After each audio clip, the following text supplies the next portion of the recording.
They went to listen to a creepy voice on tape. What they heard still haunts them to this day. It was 1968 when researchers at the University of London were working on an experiment. They wanted to know if there really was life after death. She agreed to let the researchers use her story for their research. It was so crazy that they decided to record it and play it back for other researchers to hear. They asked her tons of questions about her experience, and she answered them all honestly, and they recorded her whole story. But when they went to listen to the recording, they didn't hear Helen's voice. Instead, they heard the voice of another woman. The woman sounded very old and frail. When they listened carefully to what she was saying, it sounded like she was repeating phrases that Helen had used during her testimony. He spent his entire life researching ghosts, demons, and other things that go bump in the night. People reported seeing ghosts and hearing strange noises in the middle of the night, and some even claimed that they had been touched by an unseen force. Of course, Henry was intrigued, and he soon set out to investigate. He learned about a young girl who had died in a fire and a man who had disappeared without a trace. He walked through the streets at night and he listened intently for any strange noises. He had the strong feeling that he was alone in the forest, and he could sense eyes on him from all around. He had heard strange noises, he had seen strange lights, and he had felt a strange presence. Or was there something else at work? Henry was never able to solve the mystery of the haunting, but he did come to the conclusion that there was definitely something strange going on in the town.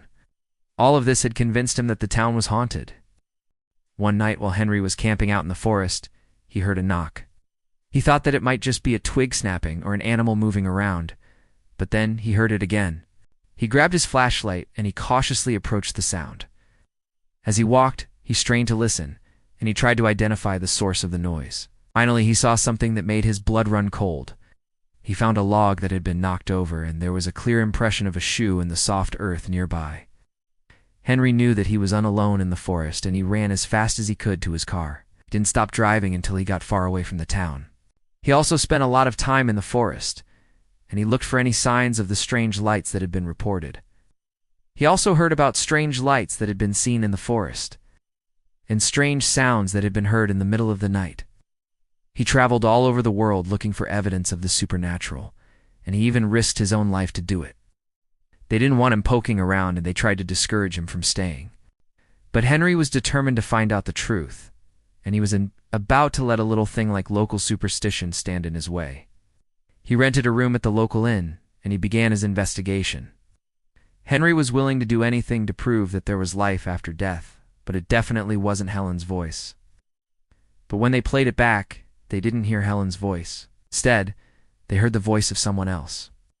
They immediately stopped the recording, and they stared at each other in disbelief. Some people believed that it was the voice of Helen's great-grandmother, the woman who sat on the throne. She was trying to tell Helen that she was unsupposed to go with her, or maybe she was just welcoming Helen. Others believed that it was the voice of a demon. Demons are known for being able to imitate voices, and they often use this ability to trick people. Maybe the demon was trying to trick the researchers, or maybe it was trying to warn Helen not to go with whoever or whatever was at the end of the tunnel. Still, others believe that it was just a random voice that happened to sound like Helen's. Sometimes our brains can play tricks on us and make us hear things that aren't really there. Maybe that's what happened to the researchers. Maybe they just misheard the recording and it never actually happened. They thought that maybe the machine had malfunctioned or something, but they checked it and everything seemed to be fine. They tried to record again, but every time they tried to record Helen's voice, they only heard the voice of the strange old woman. They ended up giving up on the project because they had no idea what was happening. They contacted people who had near-death experiences and asked them to come in and be interviewed.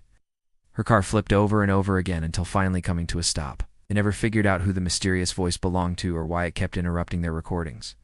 All they know is that it still creeps them out to this day. When she came to, she realized that she had died.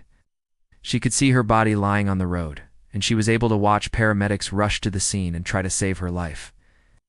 She said that she wasn't scared or anything like that.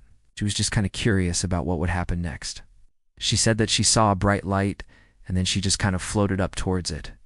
She felt like she was leaving her body, and she could hear the paramedics shouting at each other as she left.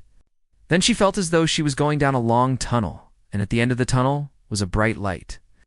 And then she felt like she was being pulled through the light. She said that she had the strangest feeling of peace and happiness. and then she felt like she was being welcomed by a group of people. She said that she was greeted by a man with red hair, and he was playing a harp. He was making beautiful music, and she felt no sadness or fear. She said that he looked at her and smiled, and then he gestured for her to follow him. Then she continued on her way, and she met more people along the way. There were many faces that she recognized, and they were all smiling and happy to see her. And then finally, she saw a woman who was sitting on a throne. This woman had a kind face, and she was kind of glowing. And then this woman opened her arms, and she welcomed Helen. Helen said that she tried to speak, but she couldn't. She could only make sounds. And then the welcoming woman reached out and touched her, and then she started to understand that she was unsupposed to go any further. She understood that she had to turn around and go back, so she turned, and she went back down the tunnel. She said that she kept hearing the welcoming woman's voice telling her to go back, and then finally she felt herself being pulled back into her body. And when she woke up, she found out that the woman who sat on the throne was her great-grandmother, who had passed away many years ago. The goal was to figure out if these experiences were similar. One of the people they interviewed was a woman named Helen. Helen told the researchers that she was driving home one night when she got into a car accident. The researchers thought that Helen's story was amazing. The researchers were shocked when they heard this. To this day, no one knows what that voice was or where it came from. Whatever the case may be, the researchers were never able to get to the bottom of it. Henry Dirks was a man who was obsessed with the paranormal. In the early 1900s, Henry learned about a small town in the mountains of North Carolina that was rumored to be haunted. When he arrived in town, he was met with suspicion by the locals. He started by talking to the townspeople, and he asked them to share their stories with him. With all of this new information, Henry set out to explore the town and the surrounding area. As the days went on, Henry began to feel as though he was being watched. When he got home, he pored over his notes, and he tried to make sense of everything that he had experienced. But there was one thing that he couldn't explain. It was leaving the shoe prints in the dirt. Was it a ghost? Was it a demon? And although he never figured out exactly what it was, he continued to investigate paranormal activity for the rest of his life.